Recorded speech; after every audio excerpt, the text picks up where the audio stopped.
네, 어제 당 대표께서 국민소통, 민심경청 결과를 국민께 보고드렸습니다. 진심 어린 의견을 주신 국민과 당원 여러분께 머리 숙여 감사드립니다. 일주일간 진행된 국민 설문에 참여해 주신 분이 5만 명이 넘습니다. 저희를 향한 여전한 기대와 희망, 또 무거운 책임감을 동시에 느낍니다.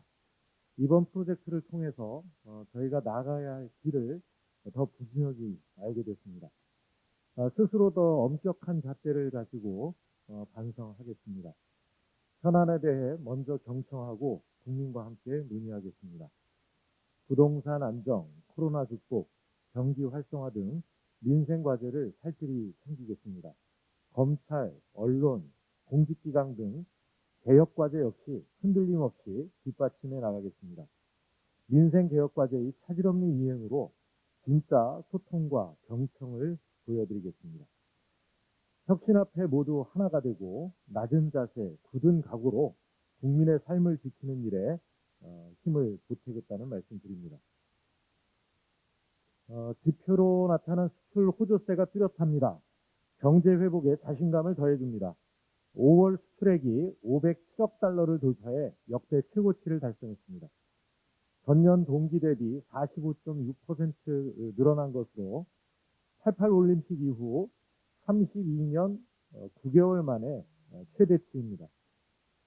5월까지 누적 수출액도 역대 최고 수준이라고 합니다. 무역 수지가 29억 3천만 달러 흑자로 13개월 연속 흑자를 기록하고 있습니다. 반도체 수출도 11개월 연속 증가해 2018년 이후 처음으로 100억 달러를 돌파했습니다. 자동차 수출도 93.7% 증가하며 14년 8개월 만에 최대 증가율을 보였습니다. 아직 끝나지 않은 코로나와의 전쟁 속에서 들려온 참으로 반가운 소식이 아닐 수 없습니다. 하반기 수출 둔화 가능성에 대비해야겠지만 경제 전망은 어둡지 않습니다. OECD는 올해 우리 성장률 전망치를 3월보다 0.5% 높인 3.8%로 전망했습니다. 한국은행도 실질 국내 총생산 성장률을 4%로 상향 조정했습니다. 주요 외신들도 우리의 수출 증가에 대해 긍정적인 평가를 내놓고 있습니다. 국민의 고통 속에 피어난 성취이기 때문에 가슴 벅차오르면서도 한편 아려옵니다. 여전히 민생경제는 이 같은 거시지표의 온기에도 불구하고 이 어려움에 있습니다. 어려운 분이 더 어려워지는 K자형 양극화 심화에 대한 우려 또한 커지고 있습니다. 재정의 적극적인 역할과 함께 우리 정치가 해야 할 일이 무엇인지 진지하게 생각해야 할 때라고 생각합니다. 올 여름에 할 일은 모르는 사람의 그늘을 읽는 일이다. 광화문 글판에 내걸린 어느 시의 한 구절입니다. 저는 이 글 속에서 지금 우리 정치가 나라 국간이 해야 할 일을 찾습니다. 마스크를 벗고 국민의 일상을 하루빨리 회복시켜드리는 일, 또 소상공인 자영업자의 눈물을 닦고 더 이상 눈물 흘리지 않도록 하는 일, 일자리가 없어 발을 동동 구르는 청년들이 없도록 만드는 일, 이 모든 것이 저희가 6월 국회를 통해 하려는 일이고 또 해내야 하는 일입니다. 포용적 완화 정책으로 코로나가 들이운 양극화의 그늘을 걷어내야 합니다. 전국민 재난지원금 지급과 손실보상제 도입, 이것도 모르는 사람들의 그늘을 읽는 일 중에 하나입니다. 코로나 양극화를 막고 소상공인 자영업자를 살리는데 마중물을 붓는 일입니다. 코로나19 한가운데에서 생존을 위해 하루하루 사투를 벌이고 계신 소상공인 자영업자 분들의 그늘을 읽고 이분들을 지켜드리는 것보다 더 절실하고 시급한 민생은 없다고 믿습니다. 2차 추경을 통한 전 국민 재난지원금 지급에 대한 우려도 충분히 듣겠습니다. 일각에서 주장하는 것처럼 빚내서 추경하는 것도 아니고 한참 남은 선거를 의식한 추경도 더더욱 아닙니다. 상반기 세수가 더 거쳐 생긴 재정 여력을 국민께 돌려드리는 것입니다. 이 더 거친 상반기 세수를 그대로 정부가 가지고 있게 된다면 오히려 재정이 이 경제 이 회복을 막고 발목을 잡는 그런 역할을 하게 될 것입니다. 지난해 전국민 재난지원금 지급을 통해서 지역 경제가 살아나고 내수가 살아나는 이런 선순환 효과를 경험한 바 있습니다. 이번 상반기의 세수 증가도 바로 이런 그 확장적 재정 정책이 낳은 이 재정의 선순환 효과라고 이야기할 수 있습니다. 지급 시기, 규모 등 축적된 데이터를 충분히 검토하고 현장 중심, 국민 중심으로 신중하게 결정해 나가겠습니다. 업무상 재해가 발생해도 보상받지 못하는 노동자에 대한 말씀을 드리겠습니다. 배달, 퀵서비스 등 특정 사업장에 속하지 않는 플랫폼 종사자들이 바로 그분들이십니다. 코로나19가 키운 비대면 산업의 또 다른 그늘이라고 하겠습니다. 이 같은 특수 형태 근로 종사자분들이 환제 보험을 적용받기 위해서는 이른바 전속성 기준을 충족해야 합니다. 이 전속성 기준이란 한 사업장에 상시 근무하거나 한 사업장에서 전체 소득의 절반 이상이 발생해야 하는 이런 등의 조건을 말하는 것입니다. 현실적으로 이 같은 기준을 플랫폼 종사자들이 충족시키는 것은 매우 어렵습니다. 요기요, 배민, 쿠팡이츠 뭐 이런 닥치는 대로 콜이 오면 받아서 배달해야 되기 때문에 어느 한 곳에 속해 있을 수가 없습니다. 특수고용직이 아닌 개인 사업자로 환제보험에 가입하기에는 비용 부담이 너무 커서 어렵습니다. 그래서 전속성 요건 폐지 없이는 플랫폼 노동자들의 안전도 없다. 이렇게 말씀드릴 수 있습니다. 플랫폼 종사자의 다수를 차지하는 청년들에게는 더욱 절실한 문제입니다. 다행히 정부에서도 전속성 요건을 폐지하여 여러 사업장에서 일하는 특고 노동자들에게 환제보험을 적용하는 개정안을 검토 중이라고 합니다. 법안이 발의되는 대로 신속히 처리될 수 있도록 당 차원에서 적극 지원하겠습니다. 이상입니다. 어제 교육부와 한국교육과정평가원이 발표한 2020년 국가수준 학업 성취도 평가 결과에 따르면 코로나19로 인한 전반적인 학력 저하 현상이 확인되었습니다. 중3과 고2 학생 총 77만 명을 대상으로 국어, 수학, 영어 3개의 교과에서 성취 수준을 측정한 이번 조사에서 참으로 마음이 아프고 우려스러운 결과가 나왔습니다. 19년도 학업 성취도 평가 대비 중학교 국어와 영어에서 보통 이상의 학력을 성취했던 학생들 수는 각각 7.5%, 8.7%가 감소하였고 고등학교 국어에서 역시 전년 대비 7.7%가 줄었습니다. 더욱 걱정스러운 점은 기초학력 미달 부분의 결과로 중학교 영어는 7.1%, 고등학교 수학은 무려 13.5%나 하락을 보이며 모든 교과 영역에서 전년도에 비해 전체적으로 학력 미달 학생이 증가했다는 사실입니다. 뿐만 아니라 학교생활 행복도 조사에서도 중3의 경우 59.5%, 전년보다 4.9% 하락했고 고2 역시 3.5% 떨어진 61.2%를 기록했습니다.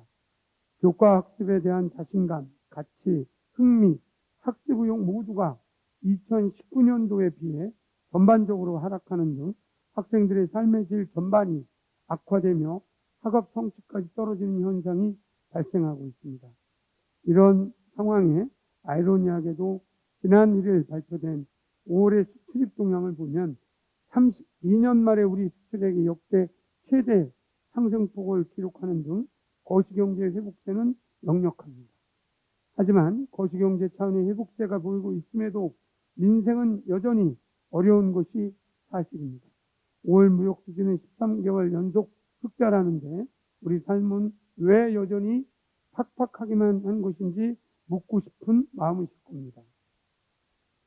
안팎으로 안팎의 노력에도 이렇게 한번 벌어진 격차를 좁히는 일은 참 쉽지 않습니다. 특히 코로나19로 인해 학교 생활을 잃어버린 미래 세대에게는 더욱 어려운 일이 될 수 있습니다.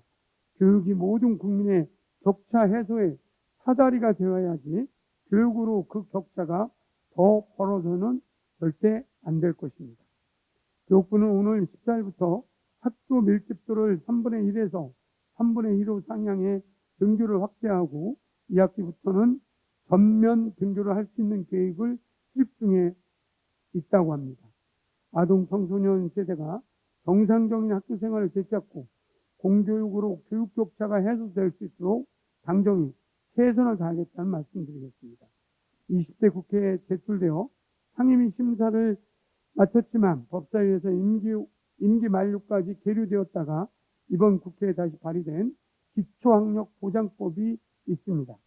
기초학력은 모든 아이들이 인간다운 삶을 영위토록 하는 최소한의 안전망이라고 할 수 있습니다.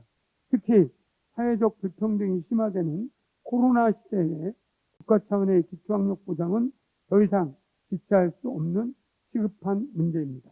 민주당은 코로나19 극복을 위한 방역, 백신 접종뿐만 아니라 코로나19 회복을 위한 준비와 노력을 지금부터 시작해 나가겠습니다. 국방부는 군의 명예를 걸고 엄중하고 철저하게 수사해 줄 것을 당부드립니다. 선임으로부터 성추행과 사건을 무마하려는 상관들로 인해 또 한 번 절망했던 고인에게 억울함을 호소하는 유일한 방법이 극단적 선택이었다는 것이 고인이 생전에 마주한 고통의 크기를 감히 짐작할 수 없습니다. 그는 유족과 국민들이 신뢰할 수 있도록 한 점 의혹 없는 철저한 수사로 가해자는 물론 사건을 무마하려는 시도까지 엄정한 법의 심판을 받게 해야 할 것입니다. 지난 1월 개정되어 공공기관 성폭력 사건 발생 시 여가부의 통보 의무 및 여가부 장관의 현장 점검 실시 근거를 마련한 성폭력 방지법이 오는 7월부터 시행 예정에 있습니다. 시행까지 한 달 정도 남아 있지만 이번 사건부터 적용될 수 있도록 국방부는 협조해 주시기 바랍니다. 어제 또다시 적어진 또 다른 공군의 성비위 사건은 군대 내 여성 인권 수준과 폐쇄적인 병역 문화를 짐작케 합니다. 군의 자성과 환골 탈퇴 수준의 개혁 없이 재발 방지 대책은 공연불에 그칠 것입니다. 우리 당과 정부는 군의 구조적 정태를 개선하여 건강한 병역 문화가 안착되도록 특단의 조치를 해나갈 것입니다. 이상입니다. 얼마 전 윤석열 전 검찰총장이 내 장모는 누구한테도 10원 한 장 피해를 준 적이 없는 비즈니스맨이다라고 말했다고 합니다. 윤 전 총장의 장모 최은순 씨는 의사가 아니면서 속칭 사무장 병원을 운영한 의료법 위반 혐의와 이를 통해 요양급여 22억 9,400만 원을 편취했다는 특정경제 가중 처벌 등에 관한 법률 위반 혐의로 재판을 받고 있고 최근 검찰은 최은순 씨에 대해서 징역 3년을 구형하기도 했습니다. 동업자 관계로 보이는 3명은 이미 2015년 최고 징역 4년을 받는 등 엄벌에 처해졌지만 최은순 씨는 1차 수사 당시에는 형법상 범죄 성립 여부에 아무런 영향을 줄 수 없는 책임 면제 각서를 받았다는 이유 등으로 입건조차 되지 않았었습니다. 그러나 동업자의 요청을 받아서 직원 급여 명목 등으로 2억여 원을 송금하였다는 의혹, 하위 유모 씨를 요양병원에서 근무하게 해서 운영 상황을 보고받았다는 의혹, 병원 건물 인수 작업을 위해서 17억 원을 대출받았다는 의혹 등이 재수사 과정에서 드러나 기소되었습니다. 법원에 의해 이러한 점들이 사실로 인정되어 유죄 판결이 나온다면 수많은 국민들을 피해자로 만든 것이 될 것입니다. 판결이 선고되고 확정될 때까지 기다려 봐야 되겠지만 이렇게 죄질이 나쁜 사건으로 기소되어 재판받는 상황에서 내 장모가 누구한테 10원 한 장 피해 준 적 없다 이런 발언을 하는 것은 전혀 적절하지 않습니다. 특히 대통령 후보가 되겠다는 사람이라면 더욱 그렇고 바로 몇 달 전까지 검찰총장이었던 것을 생각하면 더더욱 문제가 큽니다. 검찰 수사가 사실이 아니다라고 바로 직전에 검찰총장이 외친다면 누가 앞으로 검찰 수사에 대해서 신뢰를 가지겠습니까? 덧붙여 장모 최은순 씨는 7천억 원대의 납골당 사업을 편취했다. 350억 원대의 통장 잔고 증명을 위조해 땅을 샀다. 5억 원의 채무가 있는 법인을 재정 상황을 속여 양도했다. 등의 의혹으로 수사를 받고 있습니다. 윤석열 전 총장의 장모가 10원 한 장 피해를 줬는지 안 줬는지는 재판과 수사에서 가려질 것입니다. 언행을 자중해 주시기 바랍니다. 이상입니다. 예, 공군 부사관 관련 사항에 대해서 한 말씀 드리겠습니다. 우리는 유족 면담을 통해서 최초의 공군 보고가 피해자의 생전 진술과 상당한 괴리가 있음을 확인했습니다. 공식 보고와 달리 피해자 보호 프로그램은 제대로 작동하지 않았고 세유, 압박 등을 통한 2차 가해, 조직적 은폐 시도가 있었다는 정황 등을 확인했습니다. 소동 수사 과정에 미흡한 점은 없었는지, 피해자 신고 후 세유, 압박 등 2차 가해, 성범죄에 대한 조직적 은폐 시도는 없었는지 등 한치의 의혹도 남지 않도록 공정성과 투명성을 담보할 수 있는 엄정한 수사와 조사가 이루어져야 할 것입니다. 아울러 20 전투비행단, 15 전투비행단을 포함한 공군 본부내 보고체계 전반을 점검함으로써 지휘관리 감독 및 지휘 조치상의 문제점이 없었는지 면밀히 살펴야 할 것입니다. 허위, 축소, 은폐, 누락, 지연 보고 등이 확인되고 있습니다. 지휘 고하를 막론하고 누구든지 엄중한 책임을 물을 것입니다. 군 수뇌부도 뒤책이 확인되면 반드시 책임을 물을 것입니다. 특히 공군 수뇌부는 그 책임을 면하기 어려울 것입니다.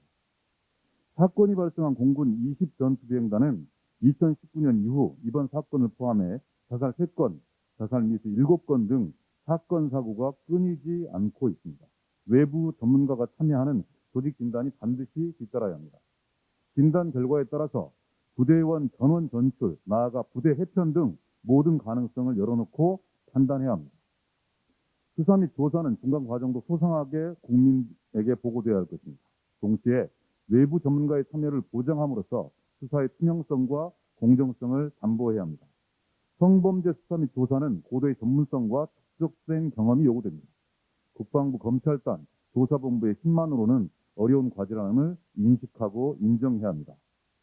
국방부는 대검찰청 수사심의위원회를 모델로 여가부, 국가인권위원회 등 기관과 외부 전문가가 참여하는 수사심의위원회 설치 계획을 보고했습니다. 현역 군인에 대한 재판 관할, 기소권 등 현행 법제도상 외부인의 직접 수사는 제한되지만 외부 인사로 구성되는 심의위원회 결정에 권고적 효력을 인정함으로써 최소한의 투명성과 공정성을 담보할 수 있을 것으로 생각합니다. 수사심의위원회가 실질적이고 실효적으로 운영될 수 있도록 당 차원에서 지속적으로 점검할 것이라는 말씀을 드립니다. 최근 이성과 동성을 막론하고 군대 내 성비위, 성범죄가 계속 발생하고 있습니다. 피해자 보호와 가해자에 대한 엄중한 처벌 못지않게 성비위, 성범죄를 원천적으로 차단할 제도 개선 방안이 반드시 마련되어야 합니다. 군대 내 성범죄 사건의 경우 실형 선고가 민간에 비해서 낮고 가해자 측이 제기한 민사재판 등의 영향으로 대부분 재판이 수년씩 이어지면서 무관용 원칙이 사실상 훼손되고 있습니다. 폐쇄성, 집단성 등 군 조직의 특성을 고려할 때 성범죄 가해자에 대한 불명예 폐지, 즉 원 스트라이크 아웃 원칙 확립을 통해서 군의 기강을 엄정하게 세워야 할 것입니다. 군대 내 성범죄 대응 매뉴얼, 예방교육 등 예방 및 조치 제도를 진단 점검하고 근무 환경, 숙소 등 여군의 근무 및 생활 환경을 점검하여 성범죄가 발생할 환경적 요인을 제거하는 등 특단의 대책을 마련해야 할 것입니다. 우리는 피해자와 유족의 비극이 다시는 되풀이되지 않도록 당 차원의 모든 노력을 기울일 것을 국민 여러분께 약속드립니다. 이상입니다.